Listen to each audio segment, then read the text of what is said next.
everyone, welcome back to my channel.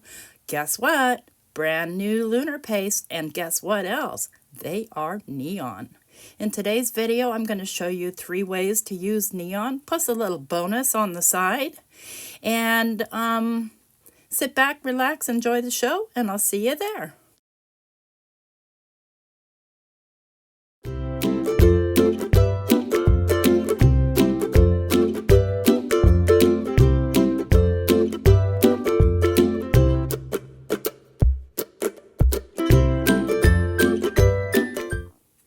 And here they are. Look at these gorgeous lunar paste. I mean, talk about in-your-face color. Look at this.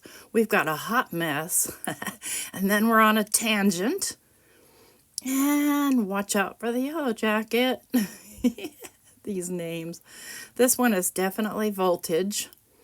What do we have here? Mood ring. Yes, lovely. No chill. Simon, you're funny. And dark frog, yeah, definitely a frog color. And so what we're going to do, and I did swatch these out, and I swatched them out on white cardstock and black cardstock, just so kind of you could see what they look like after they're dried. And here it is on black. So it works well on black or white. So I'm going to start with the first method, and we're going to make this card here. Here we go. So first things first, I am swiping color on with my little scraper on each one of these white sheets of heavy stock. And then anything left on my little swiper, I'm swiping over to the side there that you see. So I'm just going to lay some down, and I'm going to swipe it. And I want it rather thick, and you do have to let this dry because this is for die cutting. So I'm going to be die cutting all these neon colors, and let's go ahead and swipe some of this on here. Makes a pretty neat cleanup piece, and you could swipe it back into the jar if you wanted to. Let's go with the No Chill. Love, love, love this blue. Such a beautiful blue. It's kind of a teal almost, but apparently it's neon blue. And I do like to wipe off the tops of my lunar paste so they don't get those crusties on them. So again, just going to spread this down, make sure it's as smooth as it can be. And then off to the side with it. Next up. And so this is a process. And believe it, folks, this video took me all day to make because I was waiting for lunar paste to dry with each of my methods. So you definitely want to make sure it's dry before you start die cutting. Also, just another side note, I pound my little lunar paste on my desk so that it'll all go down and then wipe off the top. Ooh, look at that orange. Isn't that something? Also, I'd like to thank Simon and Ranger for asking me to go ahead and review this lunar paste. I'm always excited when they do that. And appreciative. So I hope that you guys like this video. Okay, here we go. This looks like, this is not yellow jacket. No, this is the voltage. And oh boy, that's a strike of lightning, isn't it? Here we go. So it's a super bright yellow. Kind of a yellow-green almost. Let's lay this over here. And you notice I'm layering these on top of each other. Doesn't matter. Doesn't matter at all. Sometimes it's a good idea to clean up as you go. And this one I got a little bit goopy, so just kind of wiping everything down. So yeah, it can be messy business. All right, we'll go with the dark frog now. Beautiful, beautiful green. So my friend and I have been waiting for a green like this in the form of overzealous. And this is pretty darn close. Although I don't think overzealous is quite as neon. All right, let's go ahead and spread some of that onto our page here. Wipe up. And I'm just going to move a couple of these over to the side. Now, what you're seeing me do now is I'm going to be wanting to cut a planet. And I want my planet to be multicolored. I want it several colors. So I'm going to swipe all 3 of these colors and mix them together. And you'll see the result of that. I'm going to go down first and just kind of wiggle my scraper as I go. Then I'm going to flip it around and scrape it back the other way. And there I've got what I need for my planet.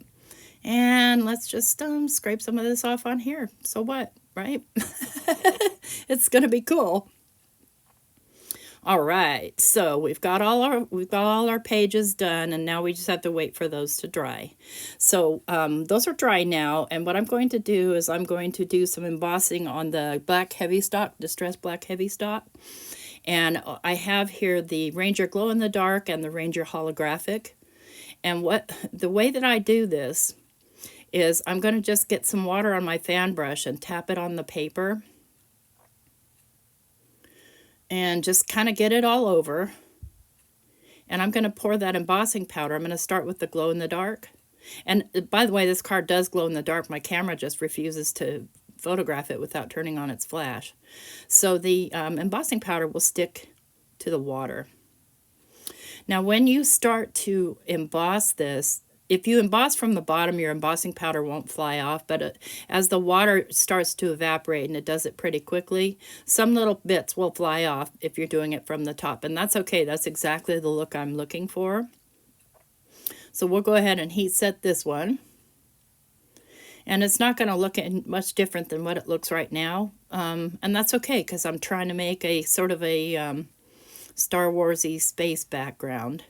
You just want to make sure that you get everything fully embossed, and just checking to make sure that my embossing tool, heat tool, is hot. And see, it's some blows hot, but not much at all. So if you're looking for a look like this, then that's the way to do it, because it's kind of hard to splatter embossing ink because it's so dry, and you add water to it, you might as well just use water and not waste it. So, and I don't mind if there's a little dust on my paper. You notice that I did not use an embossing buddy or anything to kind of pre-treat that paper, because I want it to retain also its blackness. And once I get the holographic on there, it's hard to wipe the black paper up with holographic embossing powder on it. So I'm just going through and making 100% sure that this is completely embossed before I go on to the next step, and I do want it to cool as well. Now I have to apologize in advance. At the end of this video, I thought I was shooting, and I was not. And so I completed my card mostly off camera, but I'll talk about that when we get there. So now I'm going back in with my water. And we're doing exactly the same thing, just tapping water off onto here. And the holographic is not colored or anything. So it just, where it sticks, you're going to see some sparkle. And that's what I'm looking for. I'm just tapping off. And boy, I hate it when I get that stuff on my silicone mat, because it's really super hard to clean off. So fair warning, maybe want to do this in a splat box or something. But I like to live dangerously, so that's that. All right, get that dumped out, get that cleaned up before I have a horrible, horrible accident, and we'll go ahead and heat set this one too. So how many colors of lunar paste do we have now? Gosh, I can't count right now, because I've got some behind me, some in front of me. They're all over the place. So see, if you emboss this from the bottom, they won't fly off, but it's very hard for me to do that on camera. So I'm going from the top. And the holographic doesn't change a lot when you emboss it. It kind of, it'll make this weird like spark. It's kind of fun, actually.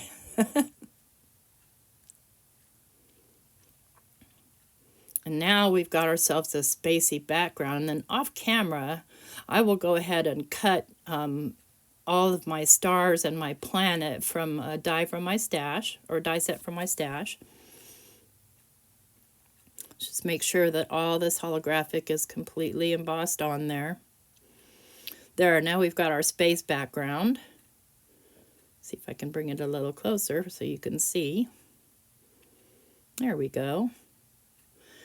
And just double checking to make sure this is completely dry, because you don't want to get that stuff caught up in your die cutting machine or in your dies. So I've got everything all cut out. I've got my little Jupiter or planet or whatever planet you want to call it here. And I'm going to pop it up. And I do have this quite a bit sped up, because you know, we're popping things up and gluing things down. It's no point in spending 30 minutes doing that. And did it take me 30 minutes? No, probably took me about 10 minutes, maybe. Not including the die cutting. So I'm just randomly placing all these little stars. And then I'll use a foiled sentiment from my stash. I used to have a sentiment that said shoot for the moon, but I lost it. Can you believe that? Things that you lose. And then the inside sentiment says, even if you miss, you'll be among the stars, which I really loved that. So I'm cutting up my little guys here so I can pop up some more stars. And, you know, making it small enough that that can happen without showing. And these are little black pop-up thingies. I can't say words. Put a little moon right here. I was surprised. My husband loves this card. So I'm going to do the always and forever, I think. But let me just add a couple more stars here. I'm just starstruck here with all this neon on, especially against black. It just really, really pops. And then you should see that thing in the dark. It's so cool because the glow-in-the-dark particles kind of bounce against those neon colors, and it looks like everything's glowing. It's so cool. But alas, my camera. I tried everything I could think of, and every time I took a picture, it would put light on the thing, and so you couldn't see the glowing. I gave up. Like, no, I was able to do it once before with my iPhone, and then I couldn't remember how to do it. Because it's tricky to film things because the smartphones, you know, want to behave. All right, there's card number 1. Okay, technique number 2, and that is painting with lunar paste. So remember that piece we did before? That's our bonus. So we're going to use that as a background, and I cut that down to 5 by 3 3/4. And I'm going to mount it onto a little piece of black cardstock, well, a big piece. And I like to, you know, put it on 2 sides and then trim down the other 2 sides. I don't have, you know, a die that would specifically cut this measurement that I'm looking for. So here I'm going to stamp out the birthday presents. And this is from Simon Hurley's Birthday Wishes. I think that's what it is. I will put it in the description box. I'm going to stamp this out in archival. And the reason I'm doing that is because initially I thought I would do this in alcohol marker, but I changed my mind. So just testing it for dryness here. And I am leaving the stamp in, and I am leaving the paper in because I'm going to restamp it when I'm done. And I'm just pouncing on color here, and I'm going to die cut these out, so I'm not worried about color going around on the outside or anything. In fact, I want it. And I'm not worried about that orange bleeding in or that pink bleeding in. Not a bit. I'm looking for a colorful presence. So here I've got myself a small, sort of stiffer brush. And I'm just dipping into the lunar paste and brushing this on. And I found out I didn't really like that brush, so I switched brushes. It was a little bit too stiff because I probably didn't wash it the last time I used it with something that isn't paint. Typical of me. I just forget. I set it aside and I think, okay, well, I'll do that afterwards, and then I forget to do it because that's the nature of me. So all I'm doing is just filling in the little polka dots with the no chill lunar paste. So they'll definitely pop on there. And I'll do 2 coats just to make sure it's on here nice and thick.